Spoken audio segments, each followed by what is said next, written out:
హెల్తీగా ఉండే మీ బాడీకి ఇది వాడితే మీ హెల్త్కి మంచిది అని మెడిసిన్ వాళ్ళే ఇస్తారు.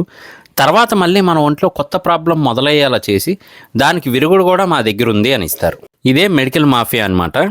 ఇక ఈ వెబ్ సిరీస్ విషయానికి వస్తే కనుక ఇందులో one of my favourite actor అని అయితే చెప్పొచ్చు. ప్రేమ మూవీ నుంచి నివిన్ పౌలి గారు అయితే హీరోగా నటించారనమాట.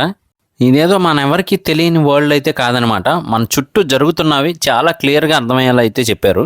అంటే ఎవరైతే మెడికల్ రిప్రజెంటేటివ్లు ఉంటారో వాళ్ళందరికీ కూడా ఎంతసేపు టార్గెట్లు అచీవ్ చేయండి, ఈ ప్రోడక్ట్ వస్తుంది అమ్మండి, ఆ ప్రోడక్ట్ వస్తుంది అమ్మండి అంటారు తప్ప అసలు దాని వెనక ఉన్న నిజాలు అనేది వాళ్ళకి తెలియకుండా మైండ్ మీద ప్రెజర్ పెడుతూ ఉంటారు. సో టార్గెట్ బాగా చేశాడు, అందరి ముందు క్లాప్స్ కొట్టిస్తారు. టార్గెట్ బాగా చేయలేదు, అందరి ముందు తిడతారు. ఇలా అయితే మొత్తానికి వాళ్ళ మైండ్ని వీళ్ళ కంట్రోల్లో పెట్టుకుంటారనమాట.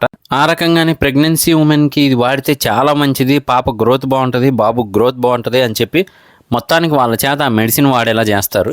కానీ పుట్టే పిల్లలందరికీ కూడా షుగర్ అని రకరకాల డిసీజెస్ అని వస్తూ ఉంటాయి.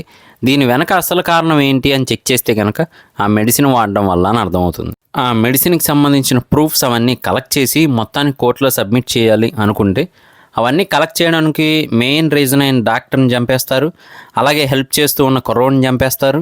ఆర్గానిక్ మెడిసిన్ అమ్ముతూ ఉన్న ఒక పెద్ద డాక్టర్ని చంపేయడానికి ట్రై చేస్తారు. చివరికి హీరో మీద కూడా అటాక్ చేస్తారనమాట. అవన్నీ పక్కన పెడితే కనుక మరి ఈ మెడిసిన్ ఇన్నాళ్ళు నా వైఫ్ కూడా వాడింది కదా ప్రెగ్నెంట్గా ఉన్నప్పుడు అని అర్ధరాత్రి పూట పాపను లేపి షుగర్ టెస్ట్ చేస్తే వాళ్ళ పాపకు కూడా ఆ షుగర్ వచ్చింది మెడిసిన్ వాడడం వల్ల అని అర్థమవుతుంది. ఇలాంటి కంపెనీలు అసలు ఉండకూడదు, క్లోజ్ చేయాలి అని తాను పనిచేస్తున్న కంపెనీని క్లోజ్ చేయడానికి పడ్డ కష్టమే ఈ వెబ్ సిరీస్ అని అయితే చెప్పొచ్చు. అక్కడక్కడ మనకి కామెడీ సీన్స్ కానీ అలాగే ఎమోషనల్ సీన్స్ కానీ బాగా వర్కౌట్ అయ్యాయని అయితే చెప్పొచ్చు. ఓవరాల్గా ఒకసారి ఫ్యామిలీ మొత్తం చూస్తే అసలు ఏం జరుగుతుంది బయట అని అర్థమవుతుంది అనమాట. ఇంతకీ వెబ్ సిరీస్ పేరు ఏంటి అంటే కనుక ఫార్మా. జియో హాట్స్టార్లో అవైలబుల్గా ఉంది. చూడకపోతే మాత్రం ఒకసారి ఖచ్చితంగా చూడడానికి ట్రై చేయండి. ఇది వెబ్ సిరీస్ చూసిన తర్వాత నాకు అనిపించింది మాత్రమే. మరి చూశాక మీకేమనిపించింది అనేది కింద కామెంట్ చేయడం మర్చిపోకండి.